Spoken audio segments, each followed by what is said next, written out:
وكفى والصلاة والسلام على نبينا محمد المصطفى وعلى آله وأصحابه أهل الصدق والوفاء. أشهد أن لا إله إلا الله وحده لا شريك له وأشهد أن محمدا عبده ورسوله لا نبي ولا رسول بعده. اللهم صل وسلم وبارك على هذا النبي الكريم سيدنا ومولانا وحبيبنا وشفيعنا محمد وعلى آله وأصحابه المجاهدين الطاهرين. أما بعد، فيا عباد الله أوصيكم وإياي ونفسي بتقوى الله فقد فاز المؤمنون المتقون. وقال الله تعالى في كتابه الكريم: أعوذ بالله من الشيطان الرجيم، فاتقوا الله ما استطعتم واسمعوا وأطيعوا وأنفقوا خيرا لأنفسكم ومن يوق شح نفسه فأولئك هم المفلحون. وقال أيضا قال رب اشرح لي صدري ويسر لي أمري واحلل عقدة من لساني يفقهوا قولي. Ikhwani biddin wa akhwati billah, ibu bapak hadirin wal hadirat, ma'asyiral muslimin wal muslimat, jamaah salat isya ingkang insyaallah tansah dipunmulyakaken Allah Subhanahu wa taala. Merwakani atur monggo kaping sepindah kita tansah mujahaken rasa syukur dumateng ngarsa dalem Allah taala ingkang sampun paring dumateng kula lan panjenengan sami nikmat ingkang kathah. Salah sekalipun jeng menika nikmat iman Islam, kalih nikmat ingkang Allah Subhanahu wa taala paringaken boten dateng sedanten abdinipun, boten sedanten manusia ciptaanipun, ananging tiang-tiang ingkang dipun pilih dening Allah kemawon menika ingkang pikantuk nikmat iman kaliyan nikmat Islam. Menawi sekedhik flashback ibu bapak ingkang dipun mulyakaken Allah, Nabiullah Nuh alaihi salam menika ngarep-arep saestu supados putranipun menika dados tiyang ingkang iman Islam dumateng Allah taala. Ananging menapa nggih akhiripun putranipun ingkang naminipun Kan'an utawi Yam menika justru menjadi kafir ingkar dumateng Allah. Nabiullah Ibrahim alaihi salam menika tesih keturunan Nabiullah Nuh. Nabiullah Nuh menika enten keturunan radi panjang ingkang naminipun Tareh. Tareh menika nami sanesipun nggih menika Azar. Azar menika kagungan putra Abul Anbiya wal Mursalin Nabiullah Ibrahim alaihi salam sekaligus kagungan putu keponakan inggih menika Nabiullah Lut alaihi salam. Nggih, ananging menapa kagungan putra, ya kagungan putra Nabi Khalilullah kekasihipun Allah taala menika boten saged nyadaraken Azar kalau mau saking napa, saking napa pekerjaanipun sebagai pembuat berhala.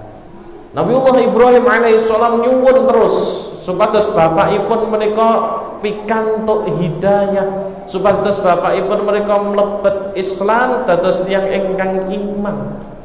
Ngantos dipun dongaaken dening Nabi Ibrahim ananging dipun tolak dening Allah taala.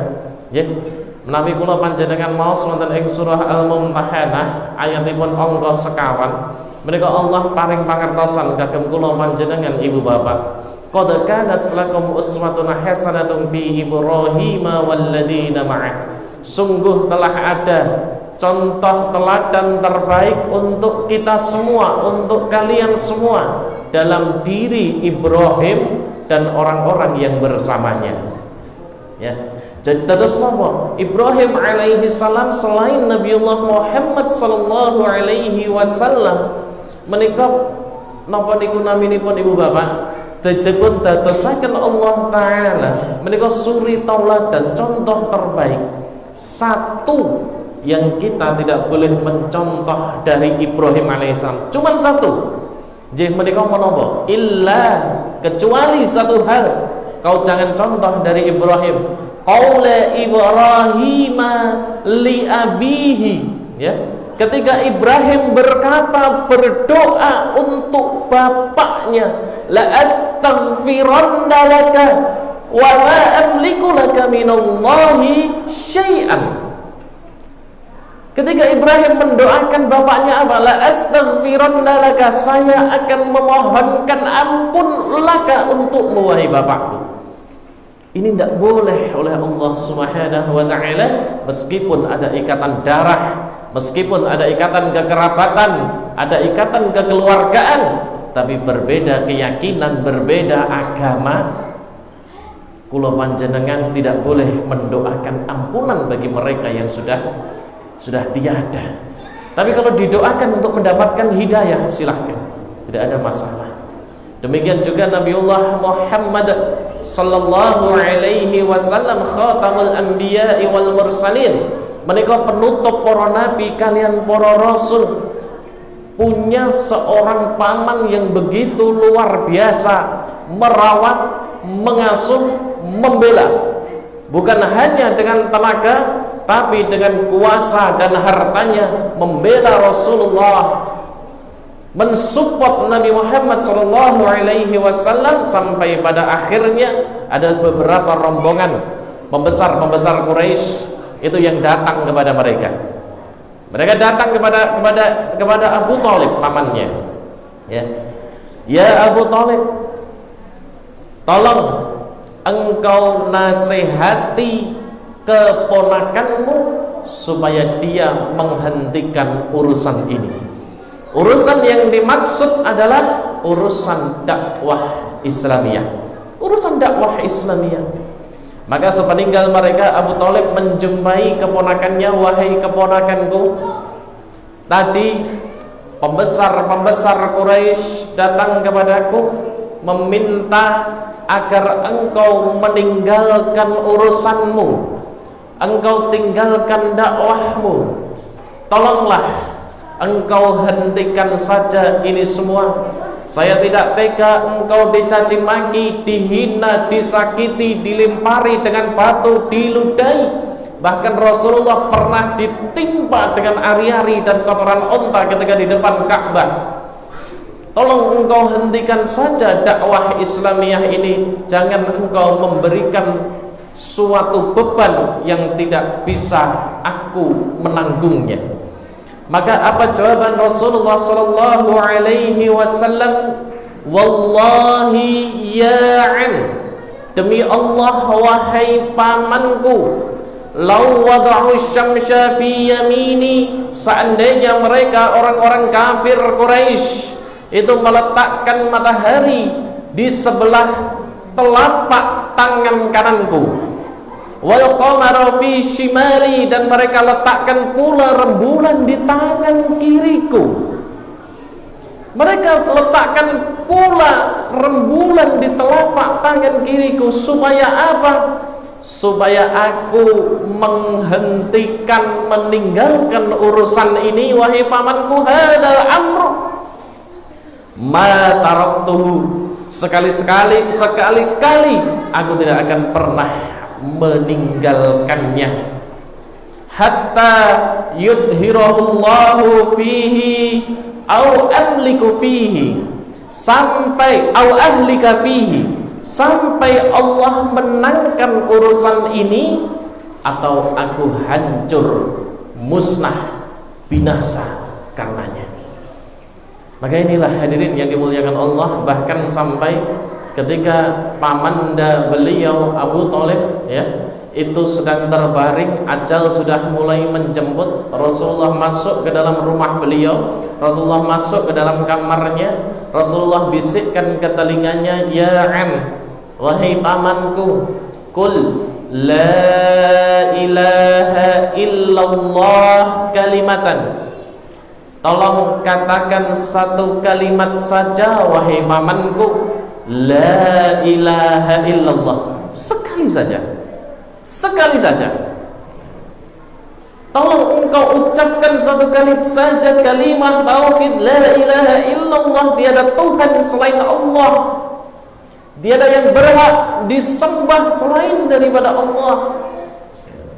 Uhajju laka indallah yaumal qiyamah, maka aku akan berhujjah di hadapan Allah untuk membelamu pada hari kiamat nanti, wahai pamanku. Tapi apa yang dilakukan oleh Rasulullah Shallallahu Alaihi Wasallam untuk menyadarkan pamannya ternyata tidak menghasilkan, sehingga pamannya pun atas bisikan daripada Abu Lahab tetap meninggal dalam keadaan tidak Islam. Kita ibu bapak yang sudah jauh ditinggalkan oleh Rasulullah Shallallahu Alaihi Wasallam 14 hampir 15 abad lamanya, Allah pilih kita untuk mendapatkan nikmat iman Islam, maka inilah yang wajib, pantas, harus kita bersyukur dan kita pertahankan. Ketika kita mendapatkan nikmat dunia saja, Allah perintahkan kita untuk mempertahankan. Jebotan, kita punya nikmat dunia, punya harta, punya istri, punya anak, punya kebun, punya rumah, punya kendaraan. Itu saja ketika mau diambil oleh orang lain, Allah perintahkan untuk mempertahankan. Sayyiduna Umar ibn Khattab, Amirul Mukminin, Khalifah Khulafaur Rasyidin yang kedua, pernah dalam satu perjalanan onta tunggangannya yang penuh dengan bahan makanan itu mau diambil oleh orang lain. Beliau pukul habis-habisan orang tersebut. Untuk mempertahankan apa? Untuk mempertahankan hartanya. Itu saja kita Pak Bu, punya istri, punya anak ya. Kita punya harta mau diambil orang lain, niku pun Allah perintahkan kita untuk mempertahankannya, untuk dipertahankan. Bahkan ketika kita mati dalam keadaan mempertahankan hak kita, mempertahankan istri kita misalnya ya, ampun malah disodor ya, maka di sini kita mati dalam keadaan syahid. Apalagi mempertahankan keimanan kita kepada Allah, mempertahankan agama dinul Islam ini di hadapan Allah Subhanahu wa taala, maka inilah yang wajib untuk kita betul-betul pertahankan nikmat yang telah Allah Subhanahu wa taala berikan kepada kita. Ibu Bapak, ini sebagai pengantar insyaallah pada pertemuan kali ini itu secara tematik saya akan menjawab beberapa pertanyaan ya, bukan dari jamaah sini barangkali tapi sudah banyak jamaah yang bertanya kepada saya, mungkin sampai ratusan. Ini kita oncei Mas, secara tematik, baik nanti permasalahan tauhid, permasalahan akidah maupun permasalahan fikih, ini kita oncei bersama-sama. Jadi ada yang bertanya ya, nanti kita bahas ya, satu penanya itu dua pertanyaan. Yang pertama, Ustaz, saya ingin tahu wasiat apa saja di dalam Islam itu yang tidak boleh untuk dilaksanakan. Satu. Pertanyaan kedua, Ustaz, bagaimana hukum seorang anak yang dia itu dilaknat oleh orang tuanya, di mana orang tuanya sampai mengatakan pergi kamu dari rumah ini dan aku coret kamu dari ahli waris. Apakah ini tetap berlaku? Dan juga ayah saya telah mencoret adik lelaki saya yang menikahi wanita Kristen atau beda agama dari penerima harta waris. Bagaimana solusinya, Ustaz? Maka di sini Ibu Bapak yang dimuliakan Allah Subhanahu wa taala, kita oncai satu demi satu. Yang pertama, wasiat. Ya. Wasiat di dalam Islam asal sesuai dengan kriteria syariat itu wajib untuk dilakukan. Ya. Asal sesuai dengan kriteria syariat. Maka wasiat apa yang tidak boleh untuk kita kerjakan? Ya, itu minimal 4. Nun sewu, karena ini permasalahan fikih, mungkin barangkali nanti ada terjadi perbedaan. Ya, namanya fikih terjadi perbedaan pasti itu ya. Yang namanya duduk at-tahiyat akhir saja, itu Imam Ahmad dengan Imam Syafi'i, guru murid niku pun berbeda pendapat. Jabatan. Imam Syafi'i mengatakan at-tahiyat akhir itu kalau kamu duduknya tawaruk. Tawaruk itu sikil ditekuk, yang kiri masuk ke dalam, ya. Itu at-tahiyat akhir. Baik kamu sholat subuh, sholat sunnah, sholat maghrib, sholat isya, tidak peduli. Semuanya gitu. Tapi Imam Ahmad bin Hambal, murid daripada Imam Syafi'i, murid itu ya, murid Imam Syafi'i, itu mengatakan apa? Jika engkau sholat, di dalam sholatmu itu hanya ada satu atahiyat, subuh satu atahiyat ya, tahiyatul masjid satu atahiyat ya, kemudian panjenengan sholat napa mulai yang satu atahiyat, witir satu atahiyat, sholat duha satu atahiyat, sholat Jumat satu atahiyat, maka duduk tahiyat akhirmu itu adalah duduk iftirash. Itu adalah duduk iftirash. Duduk tahiyat akhirmu itu duduk iftirash. Maka kita jangan saling menyalahkan. Ketika kita melihat loh wong salat tahiyat akhir meh salam kok duduk kaya di antara dua sujud. Tidak ada masalah, ya? Karena dia ikut pada pendapat Imam Ahmad bin Hambal. Ikut pendapat Imam Ahmad bin Hambal. Itu itu padahal guru murid. Pasti ketika fikih itu nanti saya hanya menyampaikan beberapa pendapat terkuat ini nanti saya sampaikan ya. Maka jika terjadi perbedaan pendapat kita legowo di situ ya. Ini dalam hal sholat Pak Bu ya. Bahkan ketika kita melihat pendapatnya para guru-guru mereka, yaitu Imam Malik bin Anas ya. Imam Malik bin Anas itu tidak mengenal duduk iftirash kecuali dalam duduk di antara dua sujud. Ya. Jadi duduk iftirash Imam Malik bin Anas, Imam Maliki itu apa? Itu iftirash hanya boleh dilakukan duduk di antara dua sujud saja. Jadi ketika jenengan atahiyat awal maupun akhir ya, itu duduknya tawaruk. Paham kan Bu? Pak Bu ya? Tawaruk itu sikil ditekuk masuk itu rotok deglek biasanya. Ini udah rakwat bablas, guling. Itu tawaruk. Tapi guru mereka An-Nu'man bin Thabit ya, yang justru dia itu dari golongan tabi'in, semuanya kan tabi'ut tabi'in. Ini Nu'man bin Thabit itu tabi'in. Kenapa Pak? Ini bagus kemarin. Ada yang bertanya kepada saya, Ustaz kenapa ya? Kebanyakan daripada para kiai kita, para guru-guru ngaji kita, para ulama kita, para ustadz kita, itu rujukannya ke Imam Madhab. Kenapa tidak langsung ke tabi'in yang lebih tinggi seperti Imam Hasan al-Basri, Wais al-Qarni dan lain sebagainya? Kenapa tidak sahabat? Ya, saya beritahu. Satu-satunya ya, bukan satu-satunya ya, salah satunya yang menulis dan membukukan kitab fikih itu dimulai dari Imam Abu Hanifah atau Nu'man bin Thabit. Jadi ini bisa dipelajari. Kalau dari sahabat Abdullah bin Abbas katakanlah, Abdullah bin Umar atau sahabat yang lainnya ya, bahkan sampai kepada para khalifah, itu kita hanya akan menjumpai dari hadis-hadis yang diriwayatkan oleh beliau dalam salat tertingginya ya. Tapi ketika kita belajar fikih itu nanti akan apa? Akan nampak ketika para imam madhab itu telah menerbitkan bukunya, menuliskan bukunya, udah dipelajari. Di atas itu tidak ada yang dituliskan. Di atas itu tidak ada yang dituliskan. Maka kalau panjenengan belajar ilmu fikih, pokok-pokan tertinggi untuk referensi buku itu adalah Imam Abu Hanifah. Tapi kalau panjenengan belajar apa itu namanya sirah nabawiyah ya, itu nanti beda lagi ya, beda lagi. Pokok-pokan tertingginya beda lagi. Maka disinilah ya, disinilah kenapa kok selalu referensi dari imam madhab, karena 4 imam inilah yang menuliskan buku yang paling salaf, paling terdahulu, sehingga buku-buku pelajaran sekarang itu tetap rujukannya ke sana, tetap rujukannya ke sana, keempat itu ya. Kemudian kembali lagi Imam Abu Hanifah An-Nu'man bin Thabit, yang ini guru daripada Imam Maliki dan Imam Syafi'i. Ini kan guru murid Pak. Itu saja beda pendapat. Imam Abu Hanifah itu tidak mengenal duduk tawaruk. Jadi jenengan mau duduk di antara dua sujud, jenengan mau duduk atahiyat awal, jenengan mau duduk atahiyat akhir, duduknya iftirash terus. Ya, itu Imam Abu Hanifah ya. Maka kita saja berbeda dalam hal sholat saja sudah ada perbedaan. Maka dalam fikih lainnya terkadang akan ada pendapat-pendapat yang berbeda. Jadi saya lemei dulu di awal ya, karena ini yang dipertanyakan permasalahan fikih gitu. Kemudian kita kembali lagi fokus permasalahan ya, bagaimana tentang wasiat yang tidak boleh dilaksanakan di dalam Islam. Maka saya uncai ada 4 Pak Bu, wasiat yang tidak boleh dilaksanakan di dalam Islam. Yang pertama, wasiat yang diberikan orang tua kepada ahli waris, ini tidak boleh ya, dengan syarat baru bisa dia miliki ketika orang tuanya sudah meninggal. Tapi kalau diberikan saat orang tuanya masih hidup, itu namanya bukan wasiat, tapi hibah.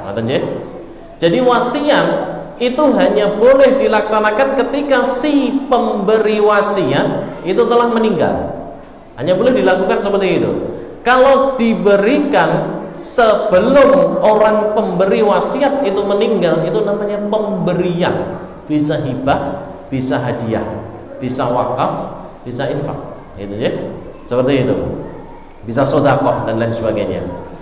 Maka ketika itu diberikan kepada ahli waris, kayak enak lemah. Anaknya papat, ini contoh. Anaknya papat. Gandeng yang paling disenangi dewi sing nomor telu, contoh katanya. Itu contoh. Sing nomor telu. Kayak enak lemah ngarep omah, ya toh. Sing tak menehi guru kowe, ya. Sok nek bapak mati, kayak nggo kowe pen. Ini batal di dalam Islam, Bapak Ibu, ya. Batal di dalam Islam karena wasiat kepada ahli waris. Wasiat kepada ahli waris itu tidak boleh dilakukan, batal secara hukum. Kecuali, ada kecualinya. Kecuali setelah surat wasiat ini ditemukan, orang tuanya yang pemberi wasiat niki pun sedo sudah meninggal, ya. Dirembuk anaknya, ahli warisnya anak pinten, contoh anak papat. Dirembuk ya, ketika dirembuk di situ wis rawopo lah. Wong sing nomor telu paling kiri. Ya rawopo, kei kae cek entuk warisan liya.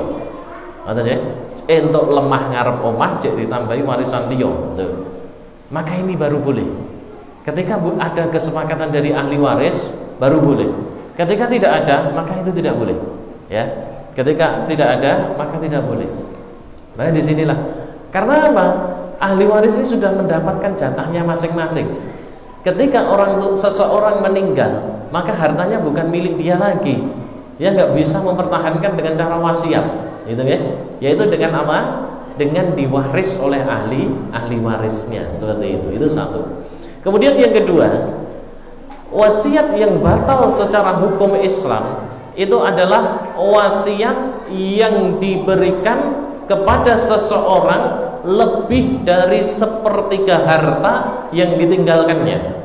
Kalau lebih dari sepertiga harta, meninggal punya harta dihitung total 500 juta. Sing diwasiatke 300 juta. Sepertiga lebih kan? Ya. Karena sepertiga lebih ini batal di dalam Islam. Selesai, batal, ya. Menjadi hak daripada ahli waris, ya. Ini pun ada pengecualiannya, kecuali ahli waris itu mengikhlaskan. Wis ora apa lah. Ternyata sing dikai tanggane sing diwasiati. Tanggane dikai 300 juta dhewe lah, ahli warisnya untuk 200 juta. Ya iki contoh ya. Maka disinilah ini sebenarnya batal menurut hukum, ya, kecuali daripada sang ahli waris itu mengikhlaskan, memperbolehkan, ya, diperbolehkan tidak ada masalah. Itu yang kedua. Jika lebih dari sepertiga. Kemudian yang ketiga, wasiat ini batal secara hukum itu ketika meskipun kurang dari sepertiga, contoh kurang dari sepertiga, ya. Kalau wasiat itu diberikan untuk kemaksiatan, batal secara hukum, ya. Karena nggak boleh ta'awanu 'alal ismi wal 'udwan. Nggak boleh kita tolong menolong dalam dosa dan permusuhan. Lagi bapak nek sedo, tak tulis surat wasiat, okay? Iki khusus lemah sing jembare 700 meter iki. Sok ameh diteki tanggomu kae karaukenan, wis disiapke kabeh lengkap sak LC-ne. Satu ngerti LC ya. Ngerti niku mboten kudu sah pengalaman. Ya ngoten niku nggih. Lah niki. Maka di sini Pak Bu, maka di sini niku batal secara hukum, sudah tidak boleh dan tidak ada tawar menawar untuk hal ini. Wah, ahli warisnya oleh tetap oleh, ya. Ini tetap tidak boleh. Kalau untuk kemaksiatan maka ini batal secara hukum mutlak, tidak boleh. Meskipun harta yang ditinggalkan contohnya 1 miliar yang diwasiatkan cuma 100 juta, loh ini kan nggak sampai sepertiga, cuma 1/10. Ini tetap tidak diperbolehkan, dilarang di dalam Islam. Jadi dilarang di dalam Islam. Nah, Itu yang ketiga, wasiat untuk kemaksiatan. Kemudian yang keempat, ya, yang terakhir, ya, ini yang telah saya pelajari, mungkin nanti ada gitu ya, pengembangannya ada. Yang keempat, wasiat itu batal secara hukum ketika apa? Ketika si penerima wasiat membunuh si pemberi wasiat. Ini contoh, contoh dua sedulur sepupu, ya, sepupu bukan ahli waris, ya, atuh sepupu atuh, apa konco atau teman. Mas, sok beda aku mati, yes. Kingko kowe tak kei raitan 150 juta. Lah kok diteni setahun, 2 tahun, 10, 20 tahun ra mati-mati wong iki. Wis racun wae suwen ngene iki carane, nggih. Maka batal secara hukum. Maka itu tidak diperbolehkan. Maka wasiat yang tidak boleh dilaksanakan di dalam Islam minimal ada 4 hal itu, ya. 1, wasiat kepada ahli waris kecuali ahli waris mengikhlaskan semuanya. Kedua, wasiat yang diberikan kepada seseorang lebih dari 1/3, sakpro telu, ya, itu juga tidak diperbolehkan. Kemudian yang ketiga, wasiat yang diberikan untuk ladang kemaksiatan. Yang terakhir adalah wasiat batal apabila penerima wasiat itu menjadi pembunuh si pemberi wasiat. Itu satu, ya, satu pertanyaan. Kemudian yang kedua, mengenai apa itu namanya hak waris. Seseorang yang anak itu durhaka kepada orang tuanya sampai orang tuanya marah besar, dikutuk dia, dicoret dari penerima harta waris, apakah otomatis hak warisnya gugur? Ini maksudnya, ya. Sebelum berbicara ke sana, kita uncai dulu. Hati-hati. Dosa yang sangat besar ketika Rasulullah SAW bertanya kepada para sahabatnya, maukah kalian aku beritahu dosa yang sangat besar? Maka para sahabat yang berkumpul di situ pun menjawab, mau ya Rasul.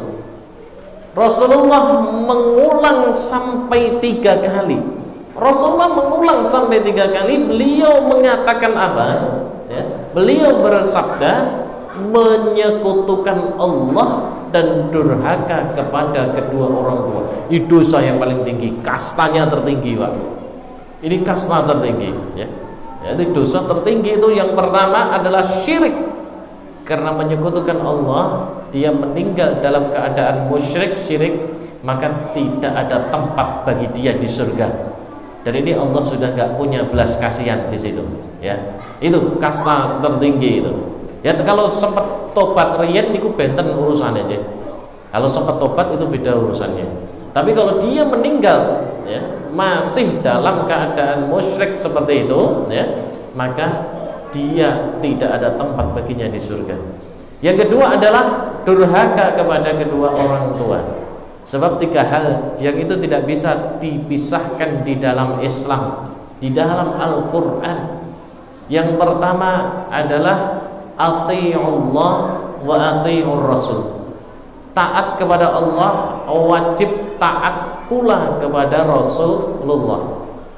Maka dalam syahadat selalu digabungkan asyhadu an la ilaha illallah wa asyhadu anna Muhammadan abduhu wa rasuluh. Selalu digabungkan di situ. Taat kepada Allah wajib pula taat kepada Rasulullah. Kemudian yang kedua yang tidak bisa dipisahkan di dalam Islam, ya, yang tidak bisa dipisahkan di dalam Al-Quran adalah aqimus shalah wa atuz zakah. Ya, dirikanlah salat, tunaikanlah zakat. Gitu aja. Dirikanlah salat, tunaikanlah zakat. Ini enggak boleh dipisahkan di dalam Islam. Hukumnya mengikuti, ya. Sampai Ibnu Hajar Al-Asqalani ketika ditanya oleh seseorang, ya, bagaimana ini Pak Kiai, contohnya seperti itu, ya, bagaimana ini Syekh, orang ini sholat tapi tidak mau membayar zakatnya, fitrah saja dia nggak mau mengeluarkan, ya, fitrah saja dia tidak mau mengeluarkan. Selain ancaman Allah di dalam surah At-Taubah, diancam pula dengan hukum kias. Hukum kias menjadi dikiaskan dengan hukum sholat. Kalau panjenengan mempelajari usul fikih, maka akan ada 2 hukum Islam. Satu muttafaq itu yang disepakati oleh para alim ulama. Yang kedua adalah mukhtalaf. Mukhtalaf ini yang masih diperselisihkan. Muttafaq itu ada 4: Al-Quran, Al-Hadis, Ijma' ulama, Qiyas syar'iyah. Jadi ini nggak dipermasalahkan lagi, boleh diambil sebagai patokan hukum. Ya, yang mukhtalaf atau masih dalam tahap perselisihan para alim ulama itu ada banyak. Ada berapa ya? 11 atau 12, saya sedikit lupa. Salah satunya adalah istihsan ya, syar'u man qablana, urf, adat kebudayaan seperti itu. Kemudian apa itu namanya, maslahatul mursalah dan lain sebagainya. Diambil yang baik. Maka disinilah itu qiyas. Beliau memberikan sebuah qiyas. Qiyasnya bagaimana? Ketika Allah Subhanahu wa taala ketika Rasulullah sallallahu alaihi wasallam bersabda, ya, man tarakas salata muta'ammidan faqad kafara jiharan. Barang siapa yang dia itu meninggalkan salat secara sengaja, sungguh dia telah kafir dengan nyata. Karena salat dan zakat tidak boleh dipisahkan di dalam Islam. Orang yang sengaja meninggalkan tidak membayar zakat dihukumi seperti orang yang meninggalkan sholat secara sengaja, ya, dihukumi seperti orang yang meninggalkan sholat secara sengaja dan menganggap sholat itu tidak wajib, zakat tidak wajib, ya. Seperti itu, sampai ada ucapan seperti itu, maka dia telah kafir secara nyata. Itu salah satunya. Kenapa nggak bisa dipisahkan? Ada lagi, beberapa tempo yang lalu Ramadan bertanya kepada saya, Ustaz, saya itu kan mudik, saya rumahnya nggak di sini, ya. Saya mudik, dalam mudik saya H-1 malam, H-1 malam, saya sampai di Solo itu sudah H+1. Allahu Akbar, saya lupa, Ustaz. Lupa apa? Ya. Saya lupa belum bayar fitrah. Ini bagaimana? Ya. Enak uang lali zakat fitrah ternyata. Ada, Pak. Ya. Ada kejadian. Ya. Bagaimana terus saya dalam mengqadha fitrah saya ini boleh tidak? Boleh atau tidak? Saya tanya, panjenengan benar-benar lupa? Benar-benar lupa. Karena persiapan untuk mudik ini panjang gitu ya. Sudah panjang, saya lupa tidak memberikan fitrah, ya. Saya lupa, betul-betul terlupakan, ya. Maka hukumnya bagaimana? Kalau panjenengan mencari hukum orang yang lupa bayar fitrah, terus piye? Jenengan tidak akan menemukan, Pak. Tidak akan menemukan. Maka kita qiyas syar'iyah, dikiaskan dengan hukum yang telah ada, yaitu sholat, di mana Rasulullah Shallallahu Alaihi Wasallam bersabda, man nasiya sholatan aw nama anha, barang siapa yang lupa tidak mengerjakan sholat atau tertidur karenanya, ya, fakafaratuha ayyusalliyaha idza dzakaraha, maka dia wajib mengganti sholat yang dia tinggalkan karena terlupa tadi ketika dia mengingatnya. Masya Allah. Lalu kita turu bablas jam 10 esok, tangi-tangi jam 10 bengi. Berarti rasulat luhur, ngasar, maghrib, isya niki terus pripun? Lek arep bayar. Lah niki ketika jenengan jam 10 bengi niki tangi, Pak Bu, maka segera sholatnya pripun? Apa luhur se, asar se, maghrib terus isya? Tidak. Sholat yang adaan dulu, baru yang qadhaan. Ini caranya. Adaan itu apa? Sholat yang pada waktu itu masih masuk waktunya sholat apa? Isya. Berarti jenengan sholat isya dulu. Ada dua pendapat. Sholat isya dulu, baru duhur, asar, maghrib. Pendapat kedua, karena maghrib dengan isya itu boleh dijamak, maka jenengan sholatnya maghrib dulu, isya, baru duhur, terus asar. Jangan duhur, asar, maghrib, isya dulu. Karena waktu sadar jenengan, ya, tangi turu tadi, itu masih jamnya waktu sholat isya. Maka sholat yang adaan itu diutamakan daripada yang qadhaan. Itu aja. Maka terus bagaimana orang yang kelupaan tadi, dia tidak membayar zakat fitrah karena betul-betul dia lupa, hukumnya ikut ini, Bapak, ya? Maka dia bayarkan fitrahnya setelah Idul Fitri, tobat kepada Allah Ta'ala, jangan sampai terulang lagi. Setahun pisan yo lali. Nggih. Jangan sampai terulang lagi. Hukumnya ikut kepada ini. Maka disinilah dibutuhkan kias syar'iyah ya. Kias syar'iyahnya itu di sini. Kembali lagi, ya ini hanya selingan saja. Kembali lagi, terus yang ketiga, setelah yang kedua aqimus shalah wa atuz zakat, yang ketiga adalah wa'budullaha wa la tusyriku bihi syai'an wa bil walidaini ihsana. Sembahlah Allah, jangan engkau menyekutukan dengan apapun, kepada kedua orang tuamu berbuat baiklah. Ini nggak bisa dipisahkan Pak Bu, yang ketiga ini. Maka panjenengan tauhidnya itu belum benar ketika hanya sholat saja, tapi ngidak-idak orang tua nih, ya. Diperintahkan orang tua, kosek saja itu sebenarnya tidak boleh, ya. Kosek ya, itu kok iki, sek Pak, sek Bu, itu saja sebenarnya tidak boleh. Karena itu masuk kali kata-kata masuk kata-kata yang dilarang di dalam Al-Quran. Yang dilarang di dalam Al-Quran ini. Maka disinilah dosa besar. Yang kedua itu apa? Menyekutukan berdurhaka kepada kedua orang tuanya. Ini Rasulullah SAW memberitahu para sahabat-sahabat ini. Maka ibu bapak jangan sampai kita sebagai anak itu kok durhaka kepada orang tuanya. Bakti betul pokoknya seperti apapun itu, terutama kepada ibu, saya sampaikan. Dulu ada kisah yang ditulis oleh Imam Bukhari, ya. Kemudian ditulis pula oleh Syekh Nasiruddin Al-Albani dalam kitab beliau, ya. Dimasukkan dalam hadis hasan oleh para alim ulama. Itu dulu ada seorang pemuda, Pak. Dulu ada seorang pemuda yang dia itu kurus, gitu ya. Awake blas rambodi, gitu ya.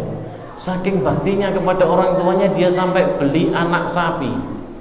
Beli anak sapi ini untuk apa? Setiap hari anak sapi ini digotong naik turun gunung sejak ijek pedet nganti dadi sapi brenggolo. Niku artine napa? Niki ngungkuli wong fitness, Pak. Nggih, niki sing jenenge adere lewat ngeten niki nggih. Gendong sapi nggih dari bawah gunung, kaki gunung sampai turun gunung medun meneh. Medun meneh. Itu seperti itu. Terus seperti itu. Karena apa? Tujuannya apa? Orang tuanya itu pengen naik haji. Orang tuanya pengen naik haji. Sedangkan rumahnya di Yaman, Pak. Rumahnya itu di Yaman. Luar biasa. Saya sempat buka map, Ini map sekarang. Kalau dulu mungkin sok luwih adoh wong jaraknya muter-muter. Ini map sekarang, jarak Yaman ke Mekah.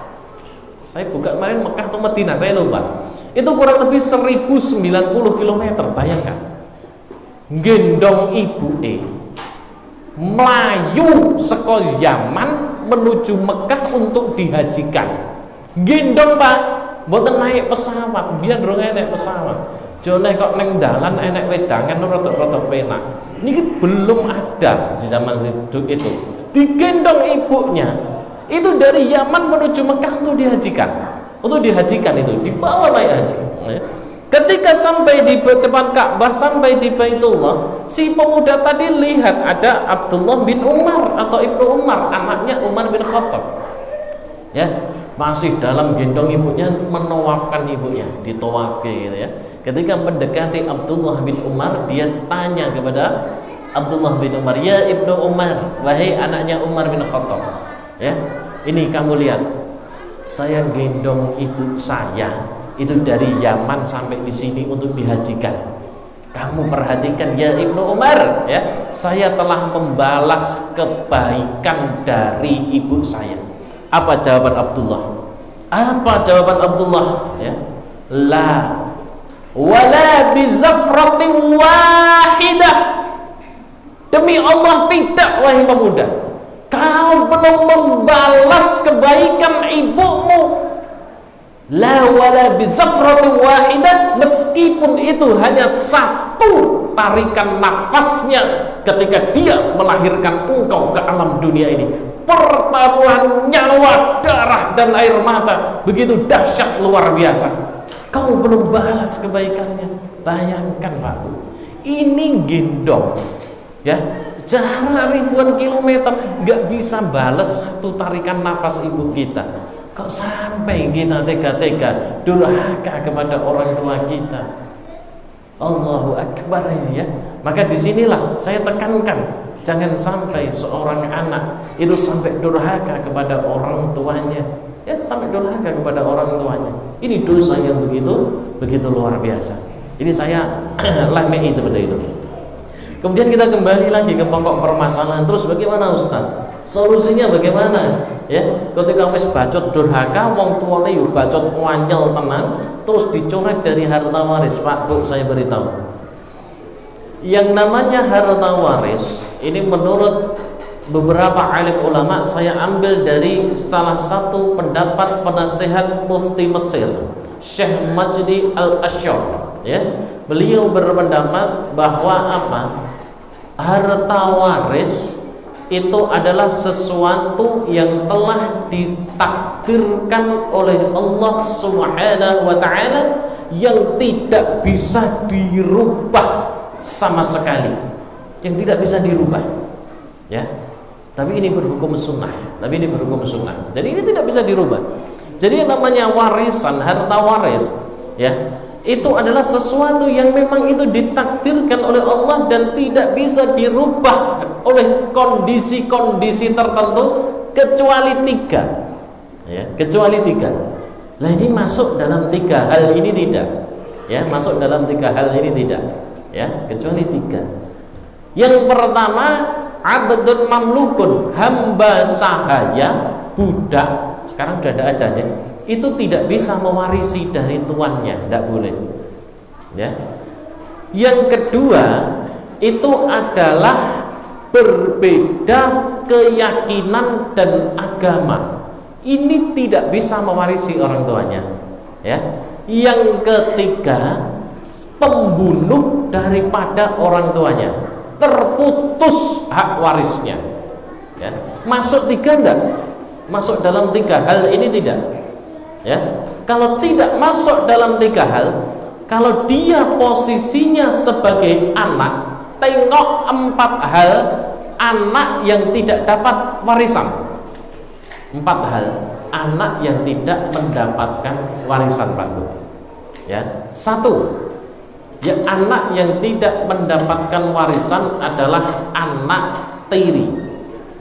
Anak tiri tidak dapat warisan. Contoh, ada seorang duda menikahi janda, jandane niki pun gowo anak, dudane meninggal, jandanya dapat anak, dapat warisan jelas karena istri, tapi anak dari si janda tadi yang lahir tidak dalam pernikahan dengan sang duda gawane itu tidak dapat warisan, itu anak tiri, itu gak dapat warisan. Itu je. Kemudian yang kedua, yang tidak dapat warisan adalah anak susuan. Anak susuan ini jelas tidak dapat warisan. Ya, tidak dapat warisan. Anak susuan. Susuan itu sebenarnya ada syarat-syarat berlaku, Pak. Ulama mengatakan dalam sebuah apa itu namanya studi, dalam sebuah studi ketika saya ikut di daerah Sorgan, itu susuan itu ada syarat-syaratnya. Syaratnya adalah apa? 1, bertemunya puting susu ibu dengan mulut si bayi. 1 itu. Syarat yang kedua, ya, anak bayi tersebut harus disusui sampai 3 kali kenyang. Sampai 3 kali kenyang. Kalau belum 3 kali kenyang, belum bisa jadi anak susuan. Contoh 3 kali kenyang itu seperti ini. Seorang anak bayi nangis wek disusoni meneng nganti keturun, berarti 1 kali kenyang. Terus tangi meneh nangis kicir, ya, disusoni meneh setengah jam, sak jam warak turu meneh. Sampai 3 kali seperti itu, baru itu bisa disebut 1 susuan. Ini ngenten sing nyelekete. Nek suami niku iso dadi anak susuane istrine mboten.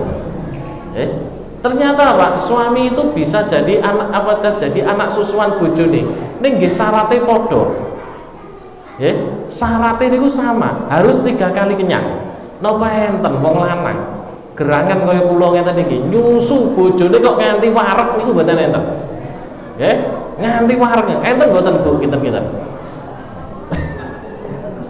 Mboten enten. Nganti enek remuk sing wedok niku. Ya, maka di sini ya. Itu anak susuan ya, kembali lagi. Kemudian yang ketiga anak angkat. Anak angkat jelas ini tidak dapat warisan. Ya, meskipun dalam kompilasi hukum Islam tidak peduli lah. Ya. Hukum yang dibuat oleh Indonesia ya, hukum positif gitu ya, itu memperbolehkan, tapi hukum Islam tidak diperbolehkan. Ya, dalam KHI mungkin diperbolehkan, tapi hukum Islam syariat nggak boleh anak angkat itu ya. Dan kalau ngangkat anak, hati-hati Pak.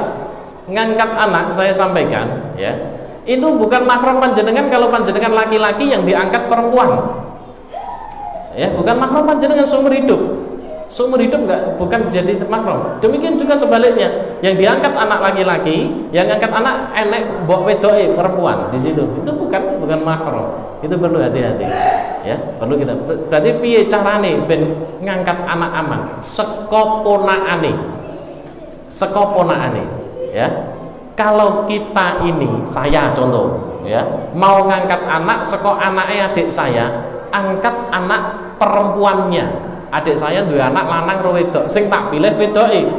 Karena apa? Karena anak wedok dari adik saya itu mahram dengan saya. Dan dia perempuan ya otomatis mahram ro bojoku. Seperti itu, nggih. Kalau dari pihak perempuan, contoh saya perempuan, adik saya punya anak laki-laki dan perempuan, sing dipilih yang mana?